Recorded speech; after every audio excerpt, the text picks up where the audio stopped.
আরাফাত যখন আসবে ডিম মারা হবে। ডিম আছে, ডিম আছে, আরো ডিম আছে।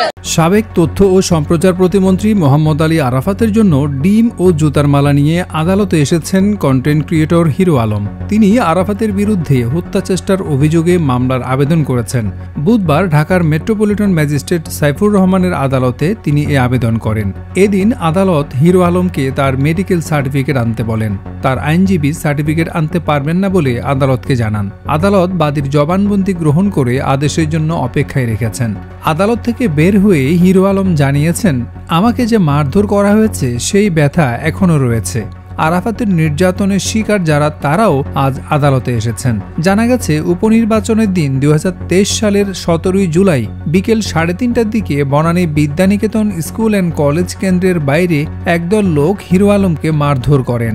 মারধরের হাত থেকে বাঁচতে হিরো আলম দৌড় দেন। পরে তিনি রামপুরার একটি বেসরকারি হাসপাতালে চিকিৎসা নিয়ে বাসায় ফেরেন।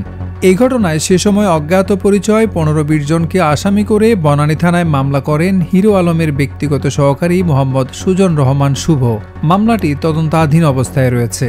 এদিকে সাবেক তথ্য ও সম্প্রচার প্রতিমন্ত্রী মোহাম্মদ আলী আরাফাতকে আটক করা হয়েছে বলে একটি খবর ছড়িয়ে পড়েছে। তবে আইন শৃঙ্খলা রক্ষাকারী বাহিনীর দায়িত্বশীল কেউ এর সত্যতা নিশ্চিত করেননি। ফলে আটকের বিষয়টি নিয়ে ধূম্রজালের সৃষ্টি হয়েছে। মোহাম্মদ আলী আরাফাতকে আটক করা হয়েছে বলে জানা গিয়েছিল গতকাল বিকেলে। সে সময় ঢাকা মহানগর গোয়েন্দা পুলিশের এক কর্মকর্তা নাম প্রকাশ না করার শর্তে আটকের তথ্য জানান।